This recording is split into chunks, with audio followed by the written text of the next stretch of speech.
তৎকালীন ছাত্রলীগের গুন্ডা বাহিনী হেলমেট লীগ তারাই আন্দোলনটাকে দমিয়ে দেওয়ার জন্য হলগুলোর গেট বন্ধ করে দেয়। ঢাকা বিশ্ববিদ্যালয়ের 15 জুলাই ঢাকা বিশ্ববিদ্যালয়ের ইতিহাসের সবচেয়ে কলঙ্কিত অধ্যায় রচনা করে। নারী শিক্ষার্থীদের চোখ দিয়ে রক্ত বের হচ্ছে, মুখ দিয়ে রক্ত বের হচ্ছে এবং তারা হাউমাউ করে চিৎকার করছিল। আমাদের প্রথম শহীদ আবু সাইদ, যিনি পুলিশের তপ্ত বুলেট সামনে নিজের বুক এভাবে পেতে দিয়েছিলেন এবং স্বৈরাচার শেখ হাসিনাকে ওই বুক পেতে দেওয়ার মাধ্যমে লাল কার্ড দেখিয়ে দিয়েছেন। শিক্ষার্থীদের উপর যখন তারা হামলা চালাচ্ছিল, পুলিশ যখন হামলা চালাচ্ছিল, তখন ক্ষুব্ধ শিক্ষার্থী সহ আমরা ওই আওয়ামী লীগের কার্যালয়ে হামলা চালিয়ে এবং আওয়ামী লীগের কার্যালয়টা আগুন দিয়ে দিই। 16 জুলাইয়ের পরে 16 জুলাই যেদিন আবু সাইদ মারা যায়, এরপরে তারেক রহমান কিন্তু এক দফার ঘোষণা দিয়েছিলেন যে এখন আর আমাদের এই আন্দোলন কোটা সংস্কার আন্দোলন নেই, এই আন্দোলন এখন খুনি হাসিনাকে বিদায় জানানোর আন্দোলন। জুলাইকে বিক্রি করে অনেকেই অনেক কিছু হয়ে গেছে, কেউ উপদেষ্টা হয়েছেন, কেউ বিশাল সম্পদের পাহাড় গড়েছেন, কিন্তু যারা সত্যিকার ত্যাগী, যারা সত্যিকার জুলাই যোদ্ধা, তারা আজও তাদের যন্ত্রণা নিয়ে হাসপাতালে কাতরাচ্ছেন। 2 জুলাই থেকে প্রথম আন্দোলনটা শুরু হয়। সে আন্দোলনটা শুরুর আগে 1 জুলাই 30 জুন কিংবা 1 জুলাইতে আমি আমার কিছু ছোট ভাই মেহেদি এবং মায়েদকে নিয়ে ঢাকা বিশ্ববিদ্যালয়ে আমরা আমাদের সেন্ট্রাল নেতৃবৃন্দের সাথে যোগাযোগ করার চেষ্টা করি। এটা আমার দিক থেকে, ওনারা আগ থেকে জানে, যারা কোটা সংস্কার আন্দোলনটা শুরু করেছেন, বৈষম্য বিরোধী যে ব্যানারটা, সেই ব্যানারের যে আন্দোলনটা শুরু করেছিলেন, তাদের সাথে আমাদের নেতৃস্থানীয় লোকজনের নেতাদের সাথে যোগাযোগ ছিল।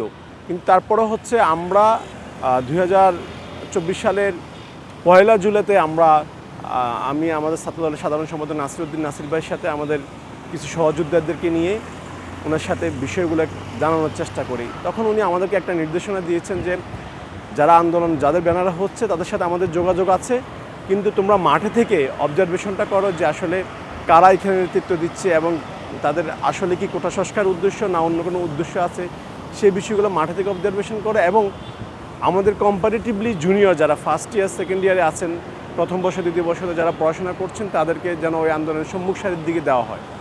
এটা ছিল 15 জুলাইয়ের আগ পর্যন্ত আমাদের প্রথম দিকের বিষয়। এর পরবর্তীতে আপনি জানেন 8 জুলাই আমাদের সভাপতি এবং সাধারণ সম্পাদক ছাত্রদল কেন্দ্রীয় সংসদের ওনারা আনুষ্ঠানিকভাবে প্রথম এই আন্দোলনের সমর্থন জানায় এবং এর পরবর্তীতে 12 জুলাইতে ওনারা একদম আমাদের সবাইকে এই আন্দোলনে ভালোভাবে সম্পৃক্ত হওয়ার জন্য এবং সামনের থেকে এই আন্দোলনে নামার জন্য ওনার দিক নির্দেশনা দিয়ে থাকেন। মিনিস্টার মাথা ঠান্ডা অফার, মাসিক কিস্তিতে 1.5 টন এসি মাত্র 3,999 টাকা ও 2 টন এসি 4,999 টাকায় পাওয়া যাচ্ছে মিনিস্টার শোরুমে। এরপর আপনি জানেন যখন আন্দোলনটা বেগবান হচ্ছিল, যখন আন্দোলনটা তীব্র থেকে তীব্রতর হচ্ছিল, তখনই ঢাকা বিশ্ববিদ্যালয়ের বিজয় 71 হলের সাধারণ শিক্ষার্থীরা যখন আন্দোলনে শাহবাগ অভিমুখে আসার চেষ্টা করছিল, তখন তৎকালীন ছাত্রলীগের গুন্ডা বাহিনী হেলমেট লীগ তারাই আন্দোলনটাকে দমিয়ে দেওয়ার জন্য হলগুলোর গেট বন্ধ করে দেয়, যেন সাধারণ শিক্ষার্থীরা এই আন্দোলনে যোগ না দিতে পারে। তখনই আমাদের ছাত্রদলের নেতৃবৃন্দ সহ আমরা অন্যান্য সাধারণ শিক্ষার্থীদেরকে নিয়ে ওই হলগুলোর গেট ভেঙে সাধারণ শিক্ষার্থীদেরকে বের করে নিয়ে আসে। এর পরবর্তীতে ছাত্রলীগ তাদের মহানগরের বিভিন্ন গুন্ডা বাহিনী নিয়ে ঢাকা বিশ্ববিদ্যালয়ের 15 জুলাই ঢাকা বিশ্ববিদ্যালয়ের ইতিহাসের সবচেয়ে কলঙ্কিত অধ্যায় রচনা করে।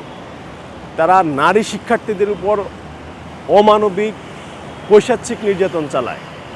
সেই নির্যাতনটা এত বেশি ভয়ঙ্কর ছিল যে নারী শিক্ষার্থীদের চোখ দিয়ে রক্ত বের হচ্ছে, মুখ দিয়ে রক্ত বের হচ্ছে এবং তারা হাউমাউ করে চিৎকার করছিল। এই আন্দোলনটা তখন এই 15 জুলাই কিন্তু এই আন্দোলনটা ভিন্ন দিকে রূপ ধারণ করে এবং 15 জুলাইয়ের পরবর্তীতে যখন ঢাকা বিশ্ববিদ্যালয়ে হামলা হয়, হামলার প্রতিবাদে সারা বাংলাদেশে এই আন্দোলনটা ছড়িয়ে পড়ে। ছড়িয়ে পড়ার পরেই আমাদের কেন্দ্রীয় সংসদের একটা প্রোগ্রাম ছিল ঢাকা বিশ্ববিদ্যালয়ের হামলার প্রতিবাদে। 16 জুলাই আমরা ঢাকাসহ সারা বাংলাদেশে বিভিন্ন শিক্ষা প্রতিষ্ঠানে আমরা প্রতিবাদ মিছিল করি। এরপরে 16 জুলাই আমার একটা স্মৃতিচারণ আছে। 16 জুলাই প্রথম আমি আমাদের নেতৃবৃন্দকে নিয়ে, আমাদের সহযোদ্ধাদেরকে নিয়ে শান্তিনগর চৌরাস্তাটা অবরোধ করে রাখি দুপুর 2টা থেকে সন্ধ্যা 6টা পর্যন্ত।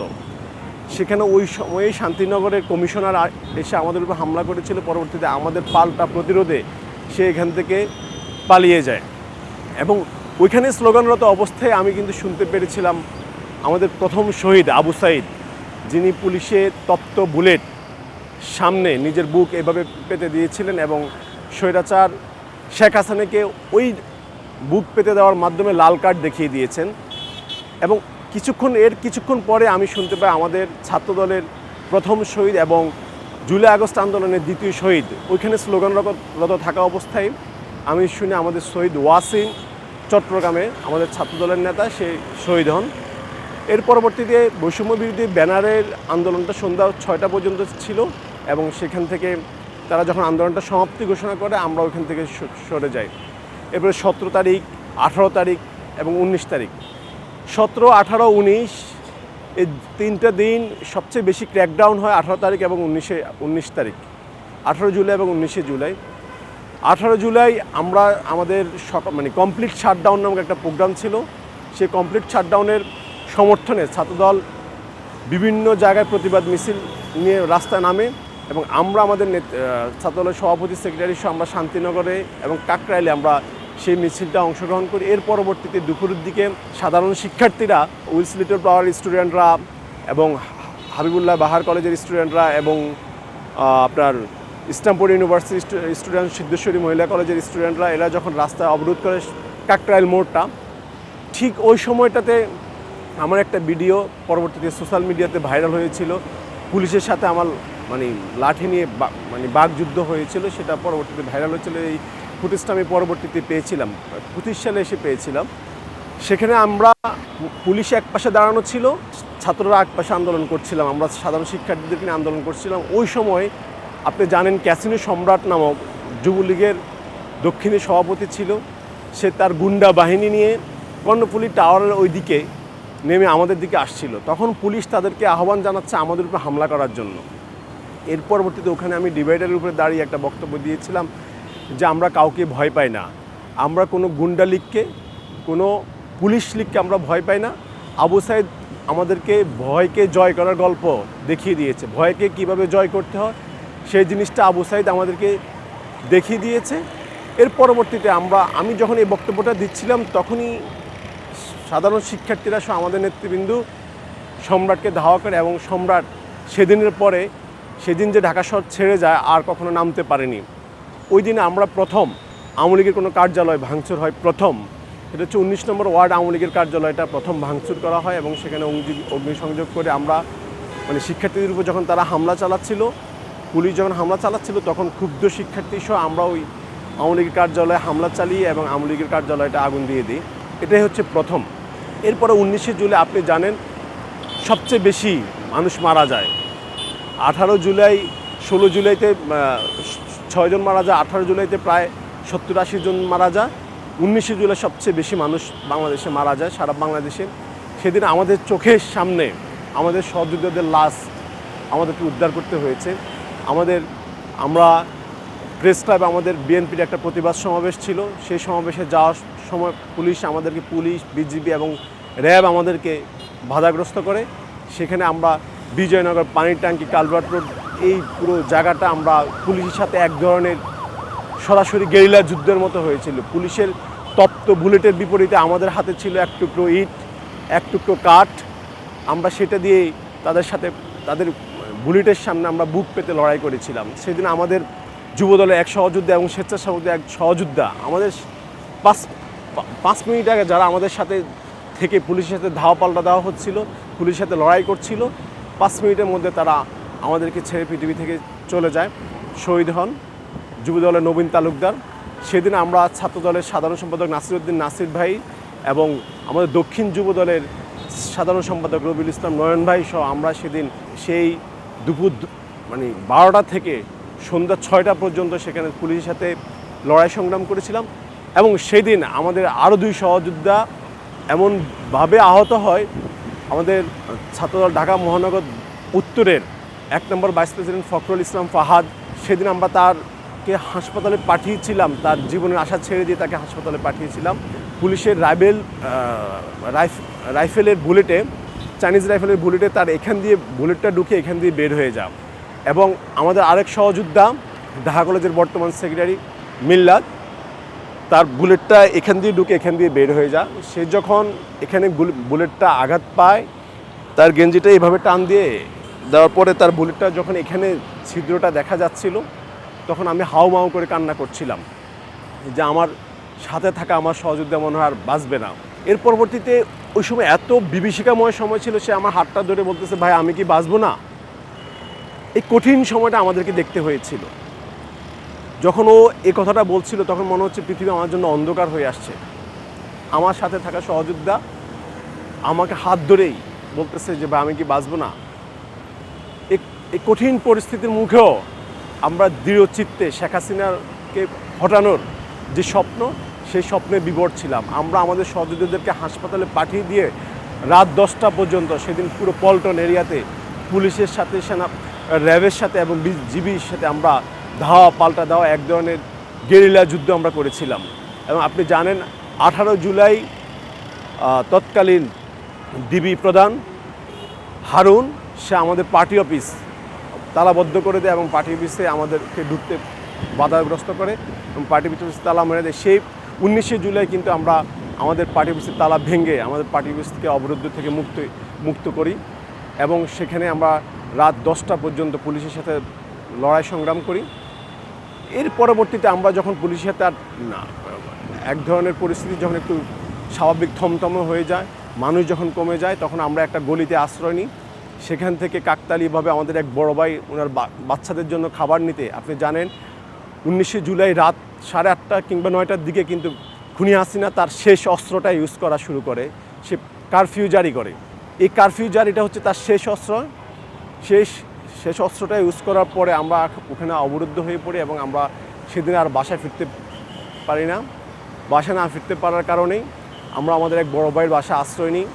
সেখানে থেকেই সারা রাত আমাদের সারা বাংলাদেশ থেকে বিভিন্ন সহযোদ্ধাদের আহত হওয়ার খবর, নিহত হওয়ার খবর আমরা শুনছিলাম। এবং আমাদের তৎকালীন ভারপ্রাপ্ত চেয়ারম্যান, আমাদের ছাত্রদলের সাংগঠনিক অভিভাবক জনাব তারেক রহমান সেদিন আমাদের সাথে নিবিড়ভাবে যোগাযোগ করছিলেন।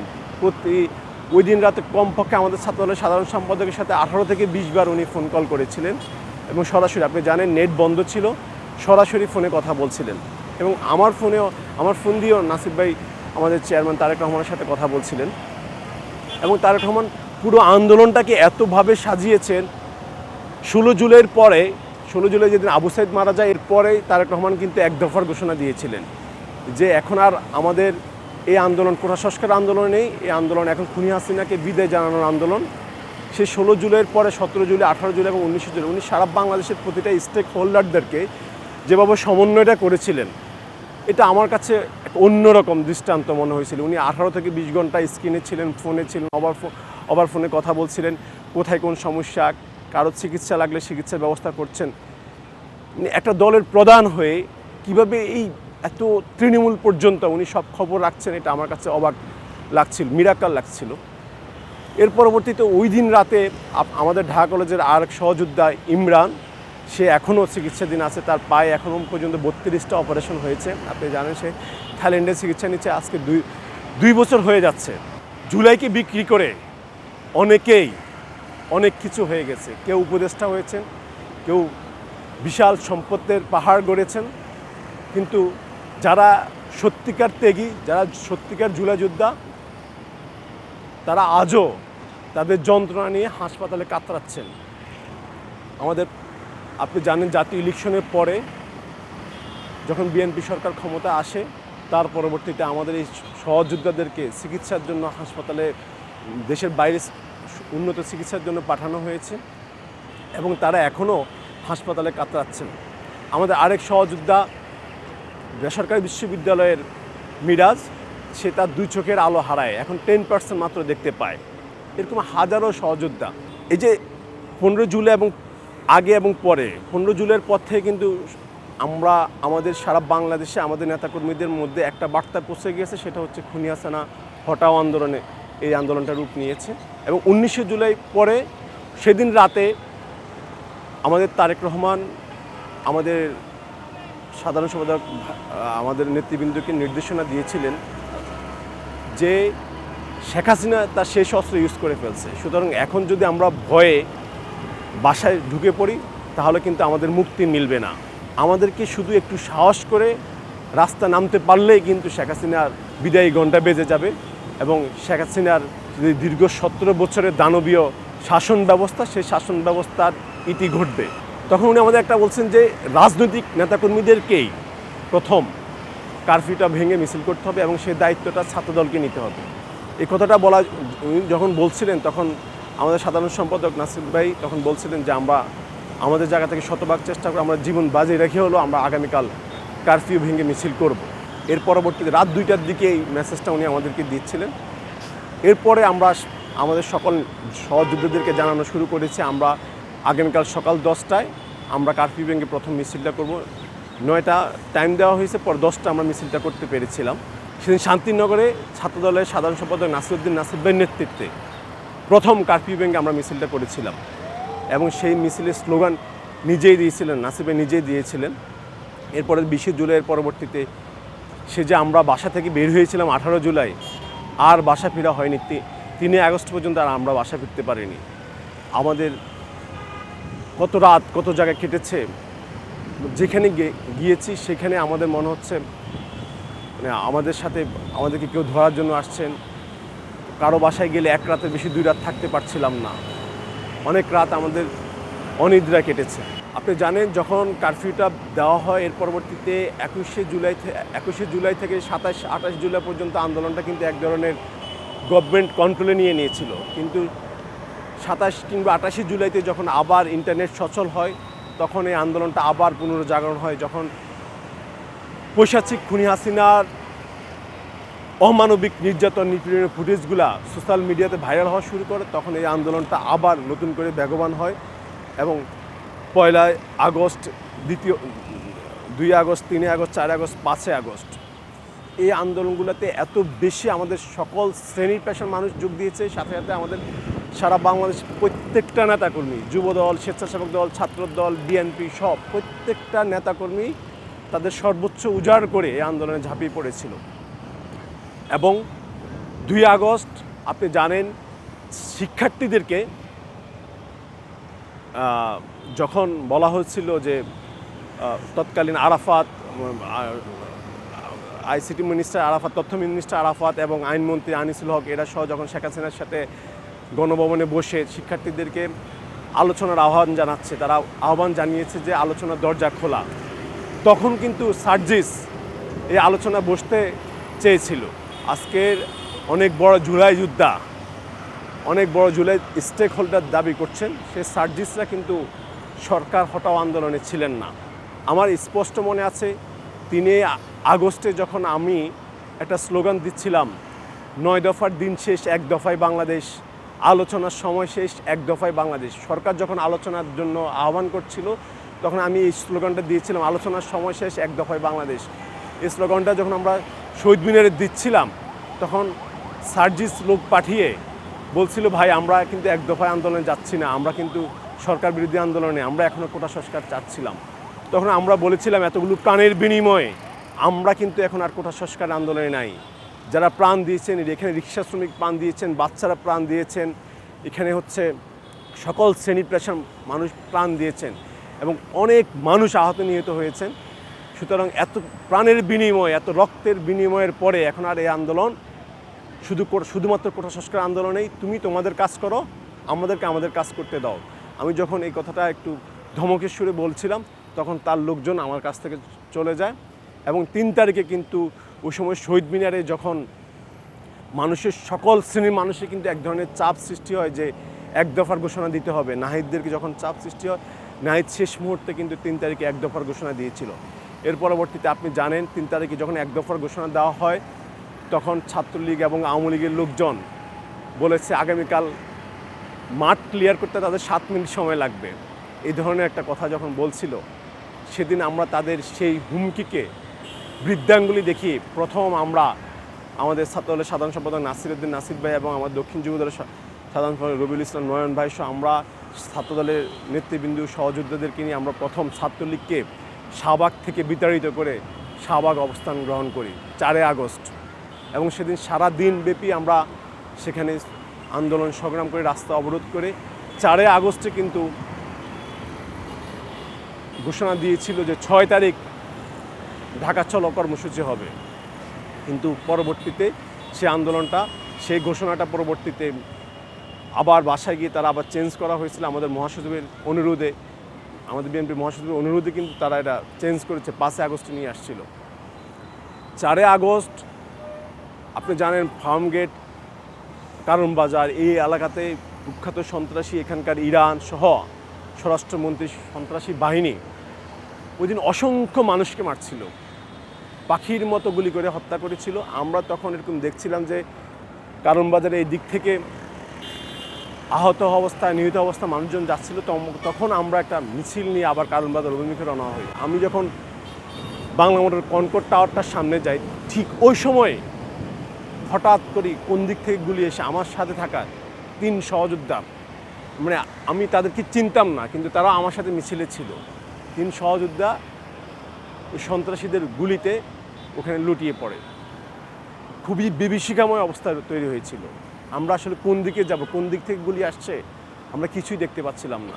সেদিন আমরা সে রাত 8টা পর্যন্ত কারণ বাজার এবং বাংলা মোটরে অবস্থান করে আওয়ামী লীগের, যুবলীগের সাথে আমরা লড়াই করেছিলাম, ছাত্রলীগের সাথে লড়াই করেছিলাম। এর পরবর্তীতে ওই রাত 4 আগস্ট রাত এবং আমাদের কাছে এক ধরনের মেসেজ আসা শুরু করেছে যে আপনারা আন্দোলনটা শুরু করেন, মানে আন্দোলন তাকে আমাকে কয়েকটা জায়গা থেকে মেসেজ আসছে যে তাকে 72 ঘন্টার মধ্যে, শেখ হাসিনাকে 72 ঘন্টার মধ্যে চলে যেতে হবে, আপনারা এই আন্দোলন যদি কন্টিনিউ করতে পারেন।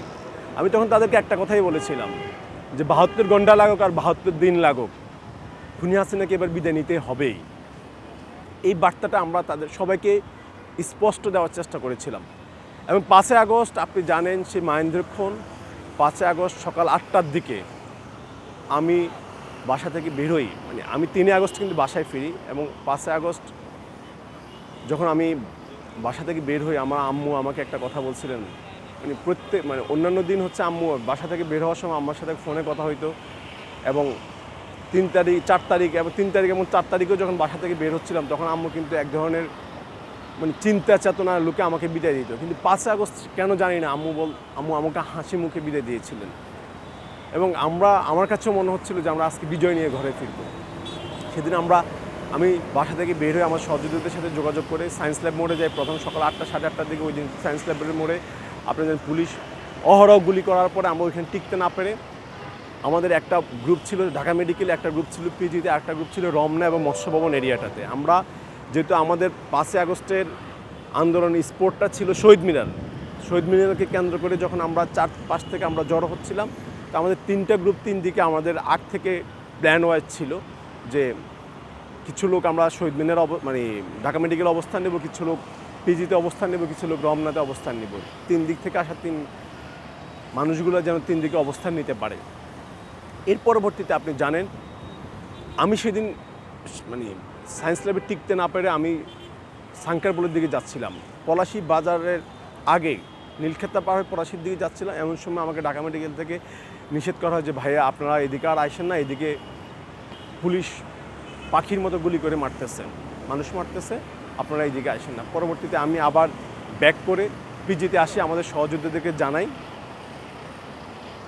জানানোর পরে সহযোদ্ধারা পিজিতে অবস্থান নেয় এবং সেদিন আমাদের এই পিজি থেকে প্রথম মিছিল বের করে আমরা কিন্তু শাহবাগে অবস্থান নিই এবং শাহবাগ কারফিউ ভেঙে প্রথম মিছিল অবস্থান নিই এবং কারফিউ ভাঙি। সেখানে আমি কারফিউ ভেঙে প্রথম আপনি জানেন আমার একটা ভিডিও ভাইরাল হয়েছিল, আমি ফুল খুঁজতেছিলাম শাহবাগে, জানেন ফুল মার্কেট, সমস্ত ফুল মার্কেট বন্ধ। এর পরবর্তীতে আমি কি করছি, আমাদের ঢাকা ক্লাবের উল্টা পাশে এখানে ওভারব্রিজ আছে, ওভারব্রিজের নিচে যাই এক আন্টিকে পেয়েছিলাম। সে আন্টির একটা কথা আমাকে মানে বাকরুদ্ধ করে দিচ্ছিল। আমি আন্টিকে বললাম যে আন্টি আপনার ফুলগুলোর দাম কত? আন্টি আমাকে বলছিল বাবা দাম দেওয়া লাগবে না, তুমি কী কাজে নিচ্ছ আমি জানি, তুমি এগুলো নিয়ে যাও। এই কথাটাকে আমাকে এত বেশি স্পিড কাজ করে। আমরা কিন্তু তখনও জানি না শেখ হাসিনা চলে যাচ্ছে বা যাবে। এটা হচ্ছে সকাল 10:30 কিংবা 11টা, এই সময় আমাদের ওই সময় টাইম দেখার সময় ছিল না আসলে, কিন্তু আনুমানিক টাইম সকাল 10:30 কিংবা 11টা এই সময়টাতে। পরে আমি ফুল নিয়ে এসে প্রথমে সাংবাদিকদেরকে দিয়েছিলাম, যেই সব সাংবাদিকরা আমাদের এই আন্দোলনটাকে জাতির সামনে তুলে ধরেছিল পজিটিভলি, এবং আমরা যাদেরকে চিনছিলাম সকল শ্রেণীর সাংবাদিকদেরকে দিয়েছিলাম, সেনাবাহিনীকে ফুল দিয়েছিলাম এবং শেষে পুলিশকে দিয়েছিলাম। পুলিশ কিন্তু আমাদের ফুলগুলো প্রথমে নিতে চায়নি, কারণ পুলিশ তখনও শেখ হাসিনাকে রক্ষা করার চেষ্টা করছিল। পুলিশ কিন্তু ফুলটা নিতে চায়নি। যখন সেনাবাহিনী রিসিভ করছে ফুলটা, তখন পুলিশ ফুল রিসিভ করেছিল। এই 5 আগস্ট আমি যখন ফুলগুলো দিচ্ছিলাম, শাহবাগ কিন্তু তখন খুব বেশি মানুষ ছিল না, 500-600 মানুষ আমরা মিছিল নিয়ে আসছিলাম। এর পরবর্তীতে যখন শাহবাগে আমরা অবস্থান নিচ্ছিলাম, নেওয়ার পর আমি আমাদের রমনা পার্কে ফোন দিয়েছিলাম, ঢাকা মেডিকেলে ফোন দিয়েছিলাম, আমাদের যারা যেসব সহযোদ্ধারা ওখানে ছিল। পরবর্তীতে তারা এসে এখানে আস্তে আস্তে জড়ো হওয়া শুরু করে। তখন আস্তে আস্তে মানুষ ওখানে একদিকে 12টার সময় আমরা জানতে পারি যে শেখ হাসিনা পদত্যাগ করেছে। সেদিন আমরা মানে আনন্দে আত্মহারা হয়েছিলাম। দীর্ঘ 17 বছরের খুনি হাসিনার যে দানবীয় শাসন ব্যবস্থা, কত মায়ের চোখের জল, কত বোনের আর্তনাদ, কত স্বামীহারা মানুষের চিৎকার, সেগুলো সবগুলো যেন একসাথে শাহবাগে মিশে গেছে। সবগুলো কারো মুখে মানে আনন্দের হাসি, কারো মুখে হারানোর হাসি, যে তারা তাদের ভাইকে হারিয়েছে, কেউ বোনকে হারিয়েছে, কত চিৎকার, সবাই চোখে জল। কেউ আনন্দে হাসছে, কেউ তাদের স্বজন হারানোর বেদনায় কাতর হচ্ছে। সেই স্মৃতিগুলো পরবর্তীতে আমরা 5 আগস্ট সেই বিকাল 5টা পর্যন্ত ওখানে ছিলাম। এর পরবর্তীতে 5 আগস্টের পরে বাংলাদেশের রাজনীতিতে এক অভূতপূর্ব নাটক শুরু হয়ে যায়। 5 আগস্টের পরবর্তী সময়ে বাংলাদেশের সকল শ্রেণীর মানুষ এই আন্দোলন করেছিল। আমরা এটাই স্বীকার করি, আমরা কোনো ধরনের কৃতিত্ব চাইনি এই আন্দোলনে। কারণ বাংলাদেশে জাতীয়তাবাদী ছাত্র সৃষ্টি হওয়ার পর থেকে কখনোই নিজের ব্যানার ছাড়া অন্য কারো ব্যানারে আন্দোলন করেনি। কিন্তু বাংলাদেশের মুক্তির জন্য, বাংলাদেশের সকল শ্রেণী পেশার মানুষের মুক্তির জন্য আমরা অন্যদের ব্যানারে আন্দোলন করেছিলাম। তাদের আহ্বানে আমরা আন্দোলনে ঝাঁপিয়ে পড়েছিলাম। সে আন্দোলনে 5 আগস্টের আগ পর্যন্ত যাদের চেহারা আমরা জীবনে কখনোই দেখিনি, তারা এসে এই আন্দোলনের বীর যোদ্ধা হিসেবে দাবি করা শুরু করেছিল। তারা প্রথম যে ডিবেটেশনটা শুরু হয় 5 আগস্টের পরবর্তীতে, এটা আমাদের পক্ষ থেকে কখনো হয়নি। যে জুলাইতে সকল শ্রেণীর মানুষ ঐক্যবদ্ধ হয়ে খুনি হাসিনাকে যেভাবে বিদায় জানিয়েছিল, এখানে বিভাজনটা শুরু করেছে গুপ্ত শ্রেণীর রাজনৈতিক দলের লোকজন। তারা প্রথম 6 আগস্ট থেকে হঠাৎ মাঠে একটা বয়ান ছেড়ে দেয় যে 0% কন্ট্রিবিউশন, 100% সেলিব্রেশন। ছাত্রদল এবং বিএনপি নাকি 0% কন্ট্রিবিউশন ছিল আন্দোলনে, 100% সেলিব্রেশন করছিল। এই যে প্রথম বিভাজনের ধাক্কাটা শুরু করে দেয়, এর পরবর্তীতে আপনি জানেন তারা জুলাইয়ের 5 আগস্টের পরবর্তী সময়ে তারা জুলাইয়ের অন্যতম স্টেক হোল্ডার দাবি করে। এমন কোনো কাজ করে নাই, বাদ রাখে নাই, তারা নিজেদের রাজনৈতিক উদ্দেশ্য হাসিলের জন্য এমন কোনো কাজ তারা বাদ রাখে নাই। তারা প্রত্যেকটা সেক্টর দখল করেছিল। কোথাও শিক্ষা প্রতিষ্ঠানগুলো দখল করেছিল সাধারণ শিক্ষার্থীদের ব্যানারের নাম দিয়ে, এবং সরকারি অফিসগুলো দখল করেছিল ফ্যাসিবাদের দোষর বিতাড়ানোর দাবি করে, যে ফ্যাসিবাদের দোষরদেরকে বিতাড়িত করতে হবে, এসব বয়ান দিয়ে তারা সরকারি অফিস আদালতগুলো দখল করছিল। আর শিক্ষা প্রতিষ্ঠানগুলো দখল করেছিল নো পলিটিক্স নাম দিয়া সাধারণ শিক্ষার্থীদের ব্যানারে। তারা শিক্ষা প্রতিষ্ঠানগুলোর বিভিন্ন হল, বিশ্ববিদ্যালয়ের ক্যান্টিন, ক্যাফেটেরিয়া সহ সব কিছু দখল করেছিল। 18 মাস তারা খুব আয়েসে জীবনযাপন করেছে। আমরা যেসব মানুষদেরকে দেখেছিলাম যে তাদের 1 শার্ট পরে 7 দিন জীবনযাপন কাটিয়েছে, সেসব মানুষগুলা দেখছিলাম কীভাবে জুলাইকে বিক্রি করে আঙ্গুল ফুলে কলা গাছ হয়ে যায়। সেসব মানুষগুলোকে আমরা দেখেছিলাম একবেলা খেতে পারতো না। তাদের যে আয়েসি জীবন, আপনি জানেন সার্জিস একটা সাক্ষাৎকার দিয়েছিল 2024 সালের আগে, যে তারা ট্রেনে অনেক কষ্ট করে যেতে হয়, তাদের ইনকাম নাই, তার বাবার ইনকাম নাই। কিন্তু 5 আগস্টের পরবর্তীতে তার বাবা জমিদার ছিল, তার দাদা জমিদার ছিল, এই ধরনের বয়ান আমাদেরকে গল্প শুনিয়েছিল। হান্নান মাসুদরা তাদের স্বঘোষিত এক এক সময় যে এক এক রূপ ধারণ করে। তারা এক সময় বলেছিল গ্রামের সবচেয়ে ভাঙ্গা ঘরটা তাদের। পরবর্তীতে যখন জুলাইকে বিক্রি করে আঙ্গুল ফুলে কলা গাছ হয়েছিল, বন্দর দখল করেছিল, সেখান থেকে যখন অর্থ উপার্জন করে হঠাৎ করে অনেক টাকা পয়সার মালিক হয়ে যায়, তখন কিন্তু তারা তাদের আবার সেই বয়ান চেঞ্জ করছে যে গ্রামের সবচেয়ে বড় বাড়িটাই তাদের। এই যে আমাদের এত এত হাজার শত শত মানুষ প্রাণ দিয়েছে, যে স্বপ্নের বাংলাদেশ গড়ার জন্য প্রাণ দিয়েছে, যে স্পিরিট নিয়ে তারা প্রাণ দিয়েছে, যারা আহত নিহত হয়েছেন, সেখানে সবার আগে বাধাগ্রস্তটা করে জুলাইয়ের সমন্বয়কের নাম দিয়ে, জুলাই আন্দোলনের সমন্বয়কের নাম দিয়ে এবং জুলাইয়ের অন্যতম স্টেক হোল্ডার দাবি করে। সেখানে তাদের প্রথম বাধাটা দেয়া হচ্ছে যে স্বপ্নের বাংলাদেশ গড়ার, যে নতুন বাংলাদেশ গড়া, নতুন চেতনার বাংলাদেশ গড়া, সেইটা বাধাগ্রস্তটা করে হচ্ছে জুলাইকে বিক্রি করে যারা অর্থ বিবর্তনের মালিক হয়েছে, জুলাইকে বিক্রি করে যারা উপদেষ্টা হয়েছেন, তারাই প্রথম কিন্তু এই স্বপ্নকে, এই স্পিরিটের মধ্যে প্রথম বাধাটা সৃষ্টি করে। এরপর আপনি জানেন যে আমরা যখন ওরা যখন এই বয়ানটা শুরু করেছিল 0% কন্ট্রিবিউশন 100% সেলিব্রেশন, তখন কিন্তু আমরা বিভিন্ন পত্রপত্রিকার মাধ্যমে যখন আমাদের সহযোদ্ধাদের নিহত হওয়ার খবরগুলো আমরা জানছিলাম, কালেক্ট করেছিলাম, তখন আমরাই একমাত্র সংগঠন 142 জন নেতাকর্মী, একক সংগঠন হিসাবে ছাত্রদলের 142 জন নেতাকর্মী এই আন্দোলনে শহীদ হয়েছেন। অসংখ্য সহযোদ্ধা, কেউ চোখ হারিয়েছেন, কেউ হাত হারিয়েছেন, কেউ পা হারিয়েছেন, কেউ এখনও মানে তারা বেঁচে থাকলেও তাদের জীবনটা বিভীষিকাময় হয়ে আছে। আমরা আমাদের তালিকাটা প্রকাশ করেছি, কিন্তু যারা বলেছিল, আমাদেরকে এই ব্লেমটা দিয়েছিল, আমরা যখন তাদের তালিকা চেয়েছিলাম, তারা তাদের কোনো তালিকা প্রকাশ করতে পারে নাই। তাদের কে শহীদ হয়েছে তারা সেইটা প্রকাশ করতে পারে নাই। তখন তারা বলে যে সকল শহীদরাই আমাদের শহীদ। এই ধরনের একটা ভণ্ডামি প্রতারণার দল বাংলাদেশের রাজনীতিকে কলুষিত করে আসছে সে 71 সাল থেকে। আপনি জানেন, এর পরবর্তীতে আমরা যাদেরকে ছাত্রলীগ হিসেবে চিনতাম, আমরা যাদেরকে ছাত্রলীগের মিছিলে দেখেছিলাম, যারা জয় বাংলা স্লোগান দিয়েছে, নৌকা নৌকা স্লোগান দিয়েছিল, যারা বিভিন্ন ক্যাম্পাসে ছাত্রলীগের নেতৃত্ব প্রত্যাশী ছিল এবং নেতৃত্বস্থানীয় লোকজন ছিল, তারাই পরবর্তীতে 5 আগস্ট হুট করে 5 আগস্ট পরবর্তী সময়ে এসে তারা বাংলাদেশে একটা গুপ্ত সংগঠন শিবিরের নেতা হিসেবে আবিষ্কার হওয়া শুরু করেছে। পুরো জাতি বিস্মিত হয়ে যাচ্ছে, এরা কারা? এদেরকে তো আমরা প্রত্যেকটা ক্যাম্পাসে আমরা যাদেরকে ছাত্রলীগ হিসেবে চিনতাম, তারা এখন শিবিরের নেতা।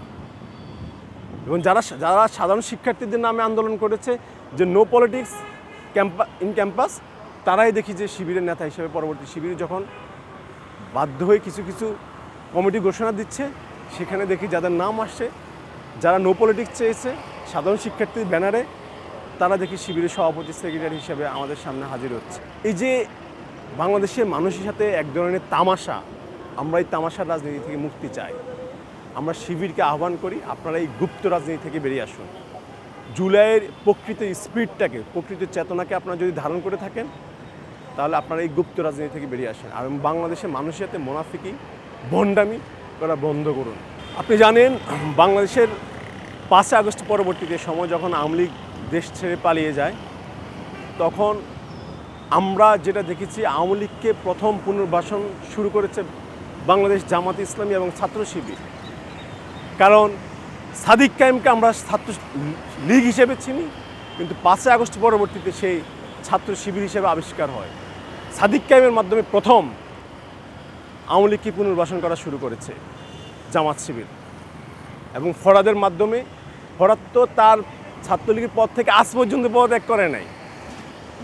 তার ছাত্রলীগের যে পদ ছিল সে পদ থেকে সে আজ পর্যন্ত পদত্যাগ করে নাই। সাদিক কায়েম এবং ফরাদের মাধ্যমে বাংলাদেশে প্রথম আওয়ামী লীগকে পুনর্বাসন করা শুরু করে দেয় বাংলাদেশ জামাত ইসলামী এবং শিবির। এবং এর পরবর্তী প্রত্যেকটা ক্যাম্পাসে যারা ছাত্রলীগের হয়ে বিভিন্ন সময় সাধারণ শিক্ষার্থীদেরকে নির্যাতন নিপীড়ন করেছে, তারা শিবির হিসেবে আবিষ্কার শুরু হয়েছে। তাহলে বাংলাদেশে 5 আগস্ট পরবর্তীতে এবং 2024 সালের ইলেকশনের 26 সালে ইলেকশনের পরেও আপনি দেখবেন যে 26 সালে যারা ইলেকশন করেছে, জামাত যাদেরকে নমিনেশন দিয়েছে, সেখানে একজন সংসদ সদস্য এখনও আছেন সে তার বক্তৃতা বলেছিল আমার 14 গোষ্ঠী আওয়ামী লীগ, খবর নেই। কিন্তু 5 আগস্টের পরবর্তীতে আসে দেখেন যে সে আবার দাবি করছে আমার 14 গোষ্ঠী জামাত। এই যে মানুষের সাথে ভণ্ডামি, প্রতারণা, এই যে এদেরকে মানে দলে এনে প্রথম আওয়ামী লীগকে পুনর্বাসন করেছে জামাত এবং শিবির। শিবির শুরু করেছে সাদিক কায়েম ফরহাদদেরকে দিয়ে, আর জামাত শুরু করেছে এই যে আমির হামজাদেরকে দলে এনে নমিনেশন দিয়ে আওয়ামী লীগকে পুনর্বাসন শুরু করে দিয়েছে। আপনি দেখেন আওয়ামী লীগের নতুন আওয়ামী লীগকে বেনিফিশিয়ারি করার জন্য তারা একসময় আওয়ামী লীগের আস্তির নিচে থেকে বেনিফিশিয়ারি হয়েছিল, এখন তারা আবার আওয়ামী লীগকে বেনিফিটেড করার জন্য কিন্তু তারা এই ধরনের আওয়াজ দিচ্ছে। আপনি যা দেখেন, আমি গত পরশুদিন একটা ফেসবুকে একটা স্ট্যাটাস দিয়েছিল, ছাত্রলীগের পলাতক সাধারণ সম্পাদক শেখ ইনান স্ট্যাটাস দিয়েছে যে মানে নভেম্বরে খেলা হবে, হেডলাইন হবে ডিসেম্বরে। একই বয়ান হাদি হত্যার যারা বিচার চাচ্ছে, ইনকিলাব মঞ্চের সেই জাবের, সে একই বয়ান কিন্তু পরের দিন দিয়েছে। এরা প্রত্যেকে একের সাথে একজন লিঙ্কড, কারণ এরা এদের ক্যাম্পাস লাইফে ছাত্রলীগ করেছে। সুতরাং আওয়ামী লীগকে যদি কখনো পুনর্বাসন হইতে হয় সেটা, এবং আওয়ামী লীগ যদি ফিরে আসে সেটা জামাতের হাত ধরে ফিরে আসবে, এবং জামাতের বিভিন্ন এই যে ইনকিলাব মঞ্চ সব বিভিন্ন দোকানগুলোর মাধ্যমে ফিরে আসবে, এনসিপির মাধ্যমে ফিরে আসবে। আপনি এনসিপি তো সার্জিস তো ছাত্রলীগ করা লোক, যদি আওয়ামী লীগের বিচার করতে হয় সার্জিসদেরকে সার্জিসদের বিচার করতে হবে, যদি আওয়ামী লীগের বিচার করতে হয় সাদিক কায়েমদের বিচার করতে হবে, এবং এই যে আমির হামজাদের মতো লোকদের, বাটফারদের বিচার করতে হবে। সুতরাং আমরা চাই আওয়ামী লীগ আর কখনো ফিরে না আসুক। বাংলাদেশের মানুষ কিন্তু সে 5 আগস্ট এটা স্টপ করে দিয়েছে, স্টপ হেয়ার, মানে এখানেই শেষ আওয়ামী লীগের রাজনীতি। যদি আওয়ামী লীগ কখনো ফিরে আসতে চায় সেটা আমরা হতে দিব না। আমরা আমাদের জীবন বাজি রেখে আওয়ামী লীগকে আর বাংলাদেশের মাটিতে রাজনীতি করতে দেব না। 5 আগস্টের পরবর্তীতে আমরা হামলার শিকার হইনি। 5 আগস্টের পূর্ববর্তীতে আমি 4 বার হামলার শিকার হয়েছেন। জানেন আপনি, 17 বছর আমাদের সাথে আমরা শেখ হাসিনার বিরুদ্ধে চোখে চোখ রেখে আমরা ছাত্রদল পরিচয়ে শেখ হাসিনার বিরুদ্ধে লড়াই করেছিলাম। আপনি 2014 সালের পর থেকে আমি যখন ক্যাম্পাস লাইফে আসি, ঢাকা বিশ্ববিদ্যালয়ে ভর্তি হই, আমি ঢাকা বিশ্ববিদ্যালয়ে 2012 সালে ভর্তি হয়ে 2024 সাল পর্যন্ত আমি ঢাকা বিশ্ববিদ্যালয়ে কখনো শিবির নামে কাউকে দেখি নাই। কোনো শিবিরের একটা ব্যানার নামে আমি কোথাও কোনো সাধারণ শিক্ষার্থীদের একটা আন্দোলনের পক্ষে আমি শিবিরকে দেখি নাই। কিন্তু আমরা জীবনটাই পার করে দিয়েছি ক্যাম্পাস লাইফটাই পার করে দিয়েছি গণতন্ত্রের জন্য, সাধারণ শিক্ষার্থীদের অধিকারের জন্য। সেখানে আমরা শিবির কাউকে কখনো দেখি নাই যে শিবির কখনো গণতান্ত্রিক কোনো আন্দোলনে সম্মুখ সারিতে এসে লড়াই করেছে, কিংবা সাধারণ শিক্ষার্থীদের কোনো যৌক্তিক আন্দোলনে তারা তাদের ব্যানার নিয়ে এসে সাধারণ শিক্ষার্থীদের পক্ষে আন্দোলন করেছে, কখনো আমরা দেখিনি। এবং সেই 17 বছরে আমি ব্যক্তিগতভাবে 4 বার নির্যাতনের শিকার হয়েছি। 4 বার আমার উপরে আমি একবার 17 দিন জেলে ছিলাম, 17 দিন হাসপাতালে ছিলাম। আমরা মামলার শিকার হয়েছি, আমাদের নামে মিথ্যা মামলা, আমার নামে মিথ্যা মামলা 4টা ছিল। এভাবে আমাদের প্রত্যেকটা নেতা, এমন কোনো যে কর্মী সমর্থক তার নামে মামলা ছিল। কিন্তু আপনি দেখাতে পারবেন শিবিরের কারো নামে মামলা, শেখ হাসিনার আমলে কারো মামলা ছিল? এই যে শিবিরের এরা কতটা ভণ্ড প্রতারক, তারা ক্যাম্পাসে ছাত্র রাজনীতি নিষিদ্ধ চায়, কিন্তু তাদের বর্তমান ছাত্র শিবিরের সভাপতি যেই ক্যাম্পাসে রাজনীতি নিষিদ্ধ, সেই ক্যাম্পাস থেকে পড়াশোনা করে সে শিবিরের সভাপতি কীভাবে হয়? এই যে এরা জাতির সাথে একদম সে 71 থেকে প্রতারণা করে আসছে, এখনও প্রতারণা করে যাচ্ছে। কিন্তু বাংলাদেশের মানুষ কিন্তু পথ হারাচ্ছে না। বাংলাদেশের মানুষ সেটা ব্যালটের মাধ্যমে 2026 সালে 12 ফেব্রুয়ারি দেখিয়ে দিয়েছে। তারা বাড়িতে বাড়িতে গিয়ে, পরিবারে গিয়ে জান্নাতের টিকিট বিক্রি করেছে, কিন্তু ইসলামের নাম বিক্রি করে। কিন্তু আপনি দেখেন তাদের নির্বাচিত সংসদ সদস্য হোটেলে তার নাতনির বয়সের চেয়েও ছোট মেয়েকে নিয়ে সে বিনোদন করে। এটা তো ধর্ষণ, এক ধরনের ধর্ষণ। আপনি যখন কাউকে ব্ল্যাকমেইল করে ধর্ষণ করছেন, ওই মেয়েটা আসছে চাকরির জন্য আপনার কাছে, অসহায় মানুষ, তাকে আপনি সেই চাকরির লোভ দেখিয়ে তাকে কিন্তু আপনি নিয়ে বিনোদন ব্যবস্থা করছেন, এটা তো ধর্ষণ। আজ পর্যন্ত আপনি দেখছেন জামাত তার বিরুদ্ধে ফাঁসি চাই বলছে, তার নিয়ে একটা আন্দোলন করছে। এটা এই ভণ্ডামি করে কিন্তু রাজনীতি করা যায় না। এই ভণ্ডামি করে রাজনীতির পরিবেশটাকে ধ্বংস করা যায়, কিন্তু রাজনীতি করা যায় না। এবং অত্যন্ত দুঃখের সঙ্গে জানাচ্ছি যে আসলে বাংলাদেশে যে রাজনৈতিক সুস্থতার পরিবেশটা হয়ে উঠছিল, 5 আগস্টে যে স্পিডটা ধারণ করছিল সেটা নষ্ট করতে চাচ্ছে জামাত শিবির এবং নব্য গঠিত এনসিপির কিছু লোকজন, যারা আওয়ামী লীগের আমলের বেনিফিশিয়ারি ছিল, এখন তারা হচ্ছে পরিবেশ, এই সুন্দর সুষ্ঠু পরিবেশটাকে ঘোলাটে করতে চাচ্ছে। আমরা এগুলোকে, তারা যে আন্দোলনে ডাক দিচ্ছে, আমরা এগুলোকে ভয় পাচ্ছি না, কারণ 17 বছর তো আমরা শেখ হাসিনার অস্ত্রের মুখে আমরা লড়াই করেছি। সুতরাং তারা যদি আমাদেরকে আন্দোলনের ভয় দেখায়, এটা হচ্ছে এক ধরনের মানে হাসি ঠাট্টার মতো আর কি, তামাশা। সুতরাং আমরা এগুলোকে ভয় পাচ্ছি না। আর গণতান্ত্রিক দল, গণতান্ত্রিক দেশ, যে কেউ এখানে আন্দোলন সংগ্রাম করতে পারে, আমরা সেটাকে স্বাগত জানাই সুষ্ঠুভাবে। আমরা তো সুস্থভাবে আন্দোলন সংগ্রাম করেছি। সুতরাং আমরা গণতান্ত্রিক পরিবেশে বাক স্বাধীনতাকে মানুষের বাক স্বাধীনতাকে স্বাগত জানাই। এবং 24শে 5 আগস্ট আমাদের একটা সীমারেখা দিয়ে দিয়েছে, আমরা কখনো কারো বাক স্বাধীনতা নষ্ট করব না। সুতরাং আরেকটা বিষয় তবে আমাদেরকে সচেতন থাকতে হবে, সেটা হচ্ছে বাক স্বাধীনতার নামে কারো মান সম্মান, ব্যক্তিগত লাইফ নষ্ট করে দেওয়ার ক্ষমতা কারো নাই।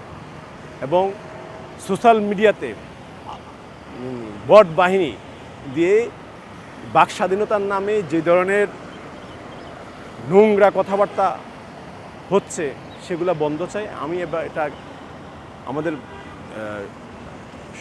সরকারকেও আহ্বান জানাচ্ছি, এই বিষয়গুলো যেন শক্তভাবে দমন করা হয়।